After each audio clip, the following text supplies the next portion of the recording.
Welcome to the Brett Johnson .biz podcast, where we discuss business on purpose, radically fresh leadership, capital that transforms society, and marketplace stories that embolden difference makers.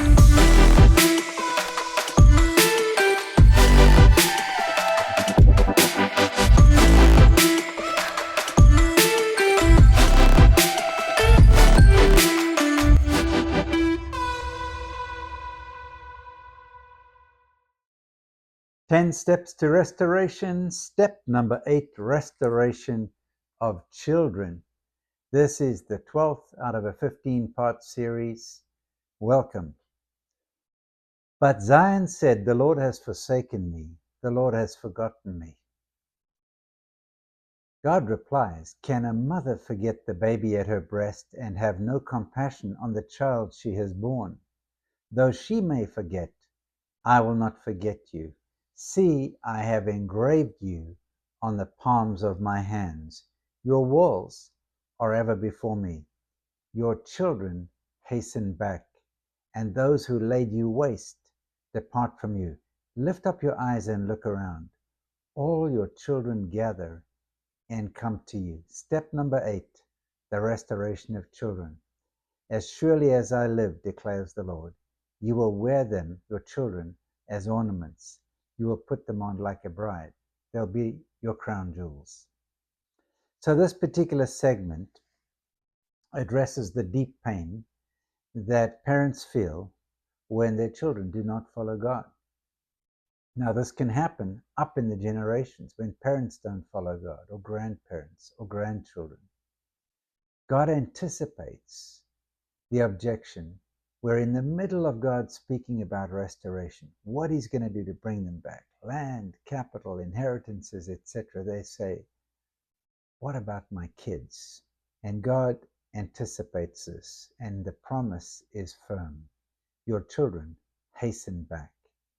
And he says, I will contend with those who contend with you, and your children I will save. This is an amazing promise. Now, for the last 5 years, I've seen millions of people, you would have heard, sing the song about favor, blessing from one generation to another generation to 1,000 generations. It became the anthem during the COVID pandemic. Others have sung, "Bring back the prodigals." There's a desire, and as there's been a drifting apart of the generations, as I said in a recent blog, the mass orphanization of generations, or generations X, Y, and Z and Alpha have really become Generation O, the orphaned generation. This is something that's on God's heart. And many have stood, prayed for their children, prayed for their families. This is what the scripture says. I will give them singleness of heart and action, so that they will always fear me, and that all will go well with them, for them and their children after them. Jeremiah 32, verse 39. So that they will always fear me, and that all will go well with them and their children after them. A multi-generational promise. Arise, cry out in the night, as the watches of the night begin. Pour out your heart like water in the presence of the Lord, it says in Lamentations. Lift up your hands to him for the lives of your children who faint from hunger at every street corner. Your kids might be frequenting coffee shops, doing well, eating gourmet meals, etc. But there's a spiritual hunger, a fainting from spiritual hunger that happens at the street corners in the marketplace, where truth is abandoned, where we call good evil and evil good. In the world of ideas, in the systems of the world, there's an onslaught against our children.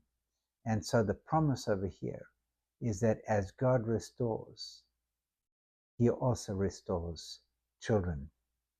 Malachi 4 verse 6 says, he will turn the hearts of the parents to their children, and the hearts of the children to their parents. This is a two-way street.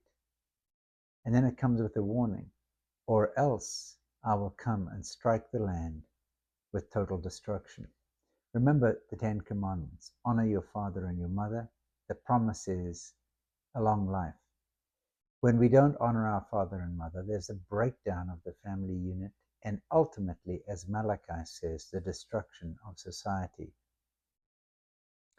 We have a generation that's been told you should have boundaries in place to protect yourselves, and you might need to protect yourself from your siblings, from your in-laws, from your parents. There's a notion of self-preservation, sometimes where there are abusive relationships. This is valid. In other cases, where we need to press in and build and maintain the unity of the Spirit that's among us, maintain familial bonds, maintain relationships with siblings. It's easier to hang out with people who think like you. It's easier to hang out with your roommates or with your college friends, with your fraternity brothers or sorority sisters. It's easy to do that. But there's a value in family from a biblical perspective that is crucial, and it's crucial for the health of a nation. So Malachi says he will turn the hearts of the parents to their children, and the hearts of their children, the children to the parents, or else I will come and strike the land with total destruction. There's another scripture from Luke 1 verse 17, and what it's talking about is John the Baptist and the ministry that he would have. John the Baptist, just an amazing person. I cannot imagine the immense responsibility of having to be the one that pre-proclaims that the Messiah is coming. It's been generations, it's been hundreds and hundreds of years that the nation has been wondering, when will the Messiah come? And John stands up and says, it is now, and I'm the one that's preparing the way. And listen to what he says. This is the word concerning John the Baptist. He will go ahead of the Lord with the same power and spirit that Elijah had. And because of John, parents will be more thoughtful of their children.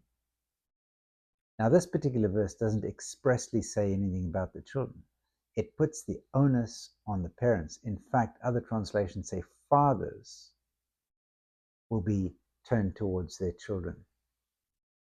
When fathers abdicate their responsibility in society, children drift.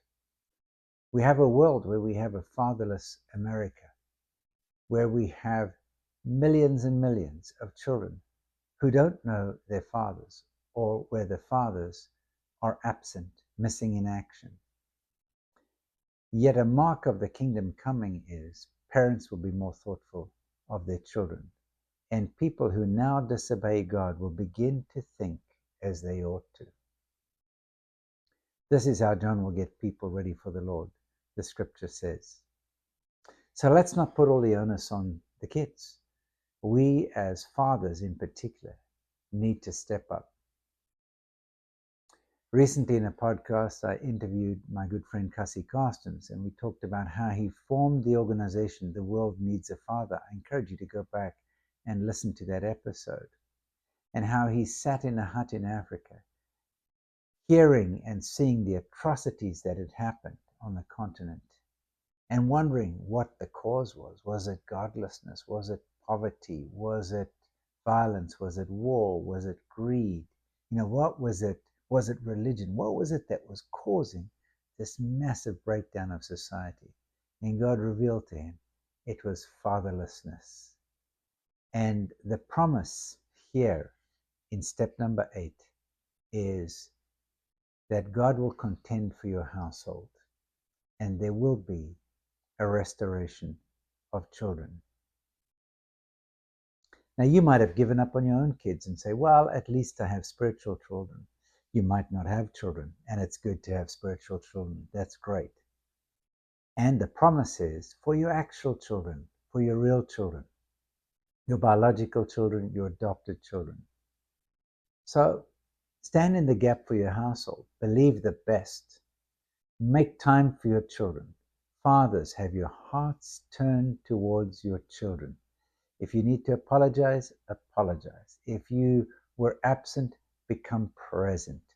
Don't say, oh, it's too much hard work. Step in there.